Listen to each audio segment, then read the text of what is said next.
true speech. Truth is known by practice only. Without sincerity there can be no knowledge of truth, and true speech is the beginning of all sincerity.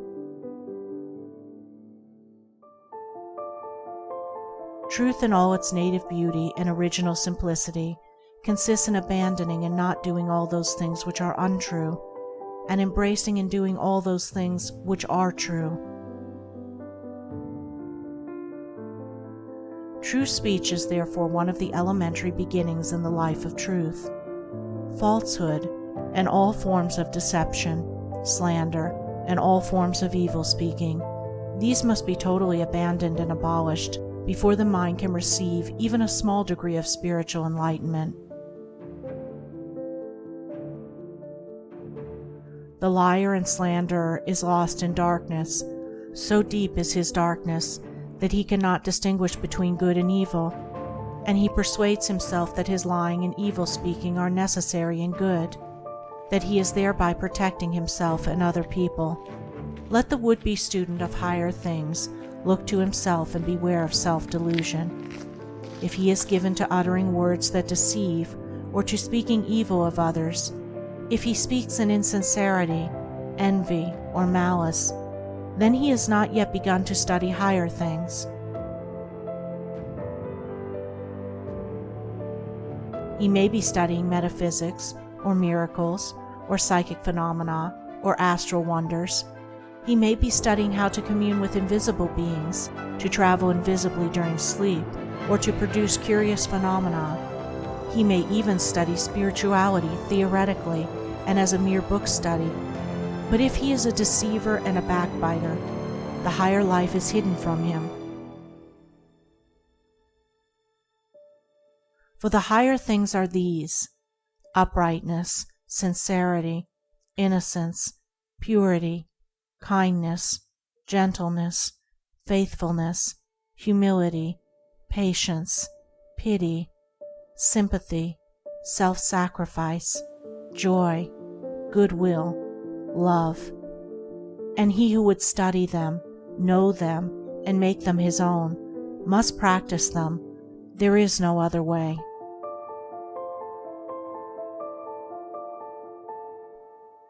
Lying and evil speaking belong to the lowest forms of spiritual ignorance, and there can be no such thing as spiritual enlightenment while they are practiced. Their parents are selfishness and hatred.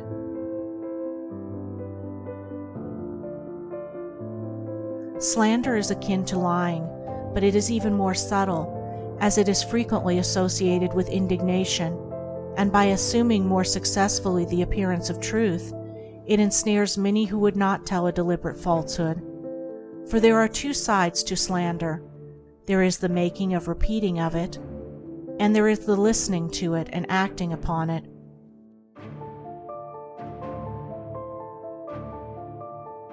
The slanderer would be powerless without a listener. Evil words require an ear that is receptive to evil in which they may fall, before they can flourish.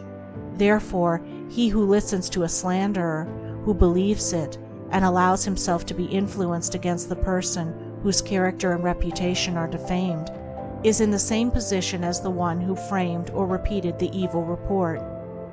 The evil speaker is a positive slanderer. The evil listener is a passive slanderer. The two are cooperators in the propagation of evil. Slander is a common vice and a dark and deadly one. An evil report begins in ignorance and pursues its blind way in darkness. It generally takes its rise in a misunderstanding.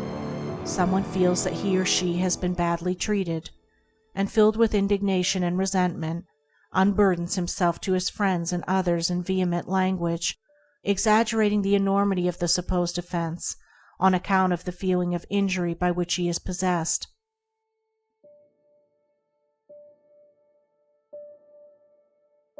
He is listened to and sympathized with.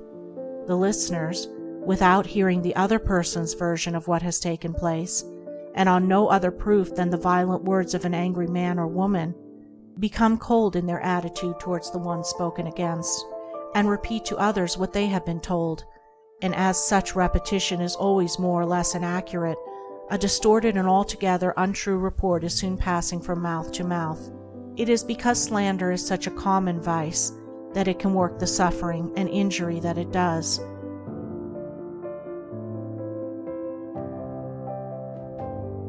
It is because so many, not deliberate wrongdoers, and unconscious of the nature of the evil into which they so easily fall, are ready to allow themselves to be influenced against one whom they have hitherto regarded as honorable, that an evil report can do its deadly work. Yet its work is only amongst those who have not altogether acquired the virtue of true speech, the cause of which is a truth-loving mind.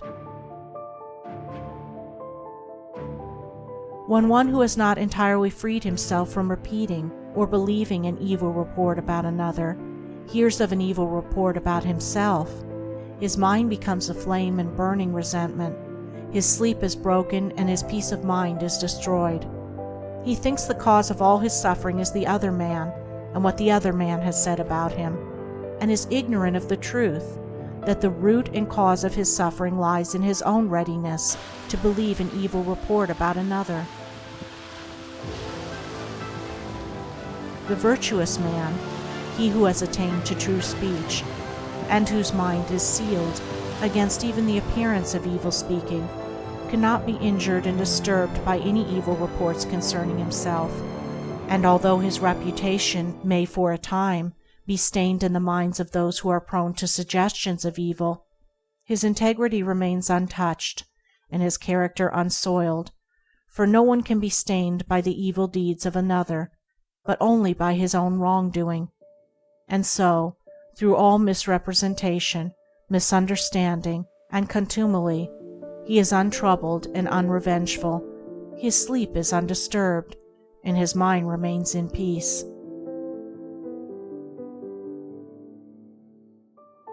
True speech is the beginning of a pure, wise, and well-ordered life.